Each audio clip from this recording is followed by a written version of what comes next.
So today we're talking about belief and faith and prayer.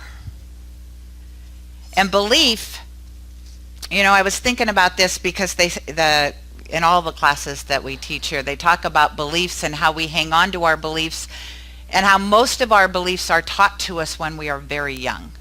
They're taught to us by our parents. They're taught to us by our siblings. They're taught to us by our our teachers, kids we go to school with. We get our beliefs by who we associate with. And then as we get older and wiser, I would assume, we start to question our beliefs and decide what belief works for me and what beliefs am I willing to say, it worked for a period of time and now it's just not my belief. So how many of you started out in religion other than New Thought? And it worked for you, did it not? Absolutely. It worked for you. It still works for a lot of people. And some people here even come here and still go to a Christian church. And so the belief that this is the right way or the only way, that's fallacy. It's the reason I love this, and I've said it more than once, the reason I love this philosophy is because it was started as a Wednesday night service. It was basically started for people who went to their own Sunday service, regardless what it was, their synagogue, their church, their mosque, whatever it was, and the people would gather together on Sunday and talk about, or on Wednesday, and talk about what were their beliefs. How did their beliefs actually work in their life? That is how Ernest Holmes got started. And then the more people that started to gather and listen to him, the more they thought, well, this kind of works in my life because it brings everything in. It doesn't, it doesn't criticize. I'm not saying as humans we don't criticize. I'm saying this philosophy, the basis of this philosophy is that we don't criticize. We let people be who they are. And in that, don't we sometimes come up on beliefs that may go like this, right? We're all sitting here together and we all think, well, I'm very comfortable here because we're all like-minded. No, we're not. We've all chosen to be here on Sunday, which I think is fabulous. And what I love about being here on Sunday is, yes, there is some like-mindedness to us, and what that is here we are given the freedom to actually show up and be who we choose to be. That's that being real part. That's part of a belief system, that I get to be real, that I get to show up as me, even when I'm the minister. And sometimes that shakes people up because I choose to do ministry my way. And a lot of people want to see their minister differently. And that's okay. Just as long as you understand, I'm not going to change. This is who you get. And thank you, Bernie. My cheerleader over there. That's why I love it when he's here.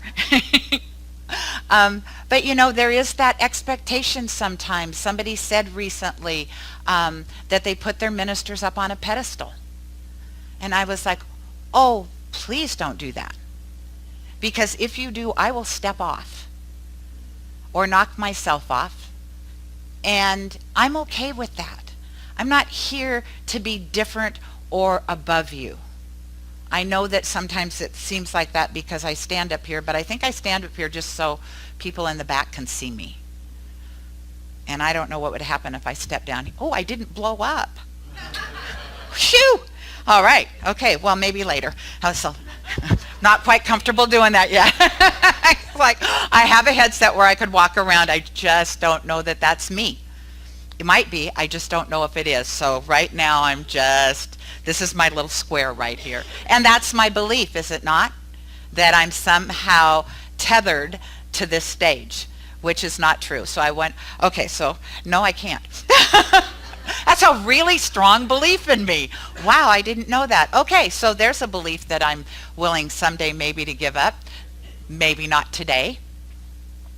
So those are our beliefs. And what do our beliefs do? They either let us fly free or they tether us to something that is unreal. And they tether us for all kinds of different reasons that we may know exactly why we can't move off a stage, or we have no idea. Mine's the latter. I have no idea why I can't step down and walk around.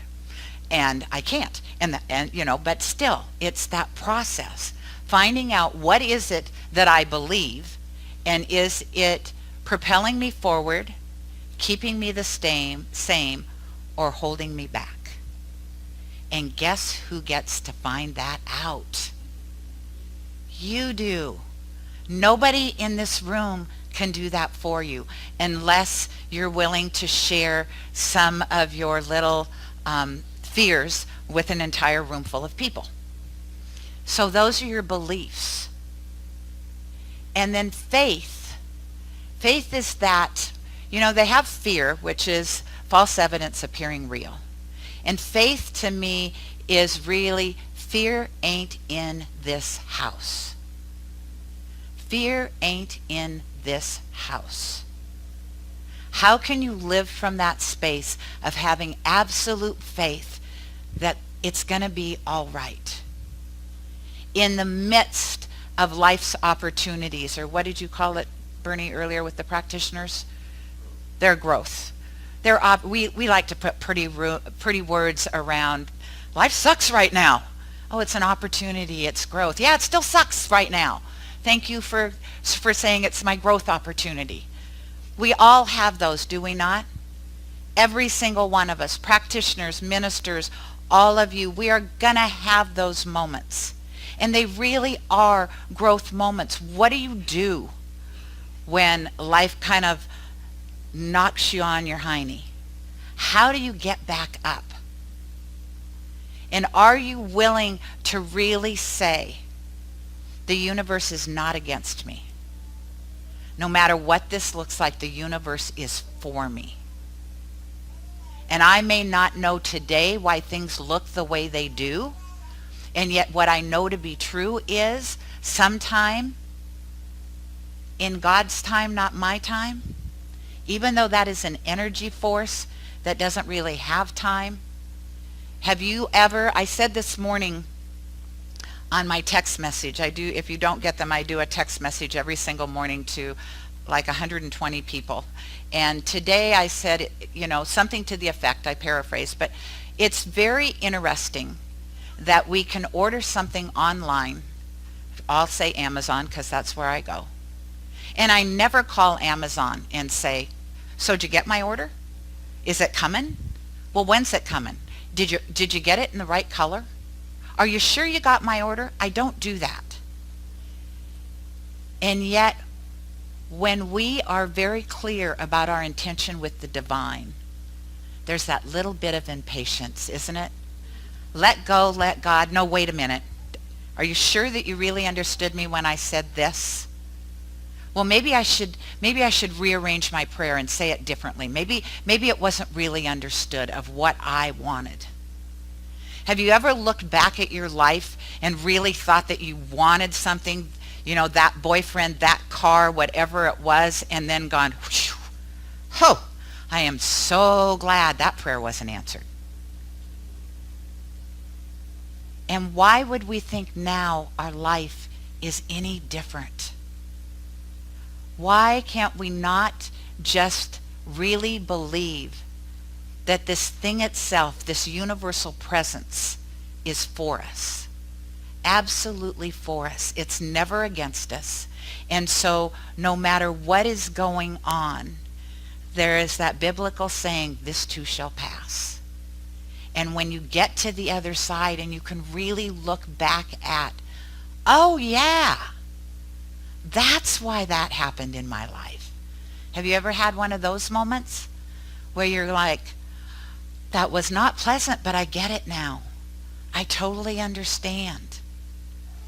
Every single one of us, and I'm going to share an instance that happened in my life that I thought I had shared with everybody, and evidently not, because my class on Monday was surprised. Because it shows belief, it shows faith, and it shows how the universe always says yes. And so I was at Asilomar. I went with my husband and a practitioner from Santa Fe who is a practitioner emeritus. And we went to Asilomar so I could panel to be a minister. It's a big deal. And it's very nerve-wracking if you are one of the people being paneled. No, it's not, Bernie. Don't listen to this part. For me, it was very nerve-wracking. No. For me, it was very nerve-wracking. For those that you don't know, Bernie's going to be paneling probably in about 8 months, so I don't want to put any things in his head. So I got there, and I got the list of the 3 people that were going to panel me, and the first hit I got in my body was, oh, I don't want these 3 people to be on my panel. I didn't know these 3 people. So I had no idea why I felt that way, but I felt absolutely in my body, I don't want to sit in front of these 3 people. But I never said anything because there was no reason for me to feel that way, I didn't think. No reason whatsoever. So I went in and I paneled, and when they are having their discussion, you sit outside the door and wait. Usually you wait about 5 minutes.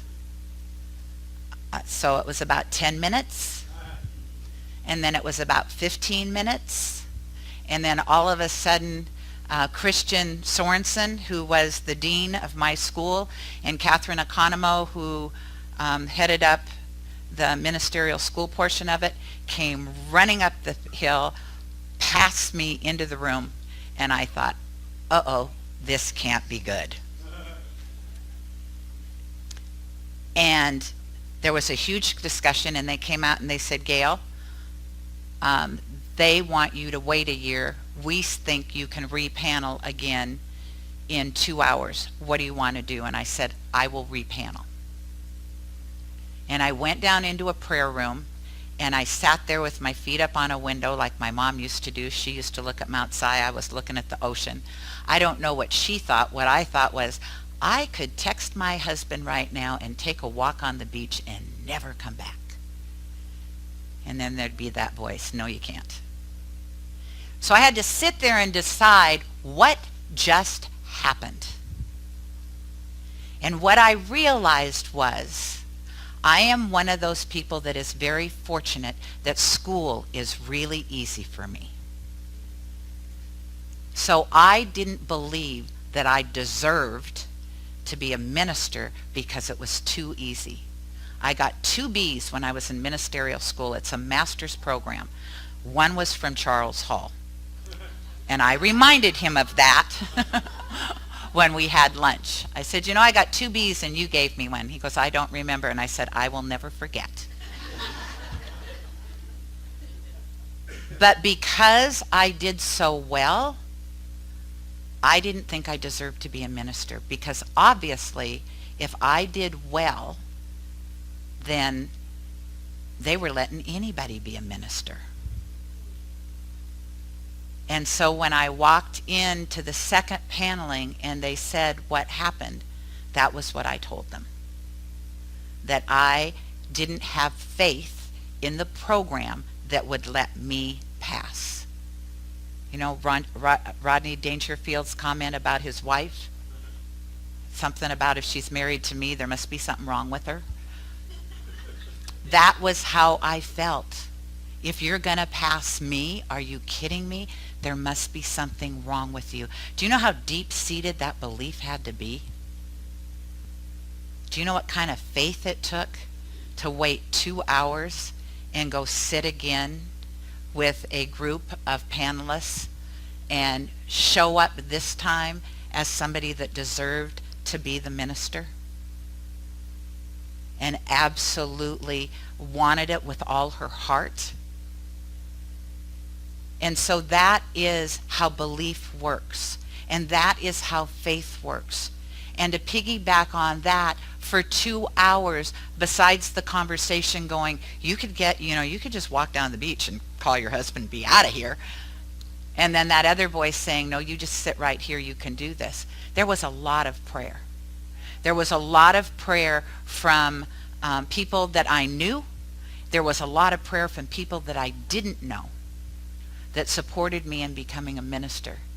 The practitioner I told you that drove from Santa Fe to Asilomar, which is in California, with us, when my husband, who was freaking out, had no idea what had happened and why this was happening to me, and I didn't deserve this.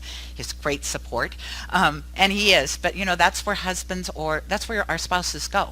Like, how dare you? And so he went to the practitioner, and he said, Jean, what the heck just happened? And Jean just went, I don't know. I'm going to go down in the meadow, and I am going to pray until Gayle shows up as minister. That's what prayer is. That is that deep knowing within you, that you don't say something like, well, did you hear me? Did you get it right? I'm sitting in the meadow until she comes out a minister.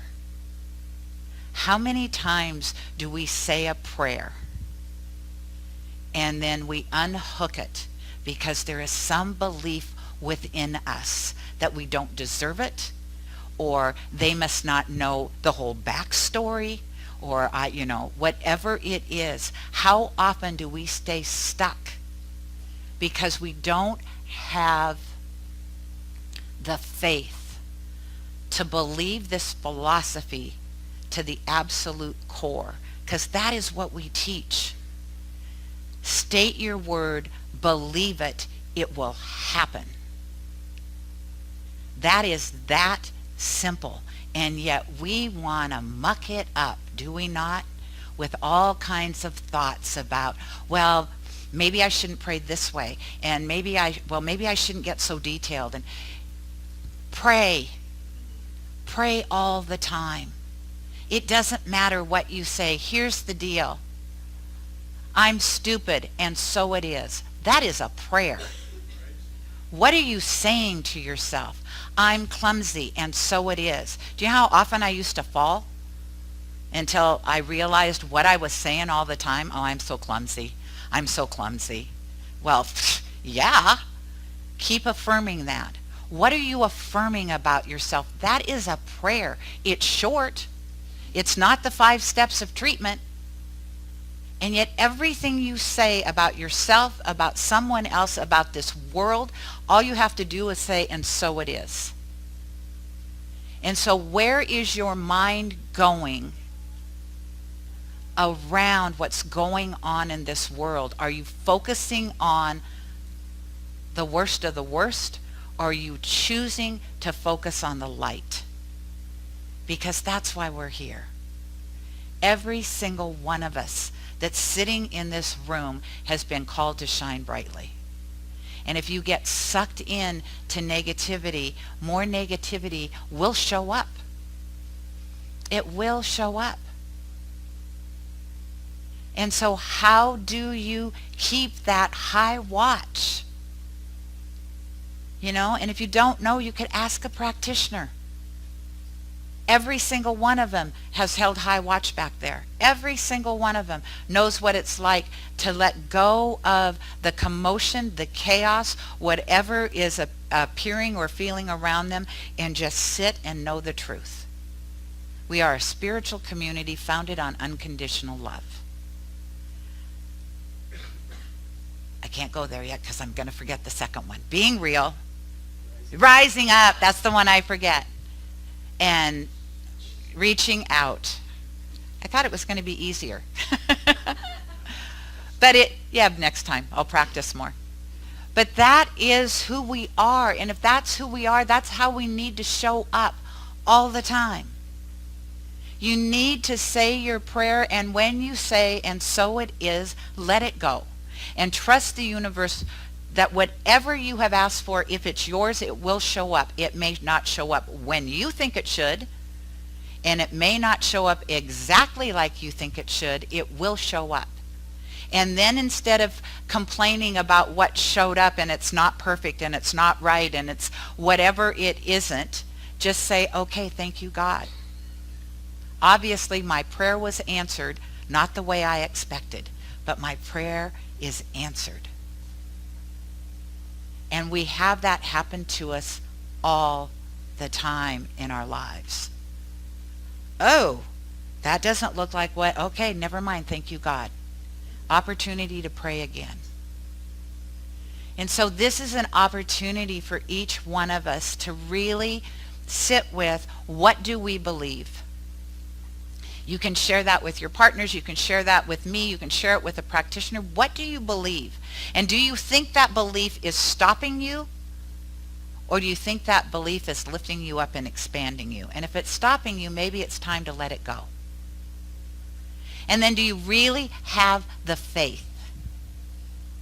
Do you really have the faith and connection to, when you let it go, to trust that it's going to happen exactly as it should and when it should? That is the power of faith. And nobody said it was going to be easy. And a lot of people will say it's ridiculous. And those people are usually run by fear. You know, there's a class on fear to faith. And it's because most of us are raised in that mode of fear and doubt and questioning. And when you have faith, you get to move into that place of, I don't have to control this. I don't have to own this. I can let it go. And then really let it go. And then prayer.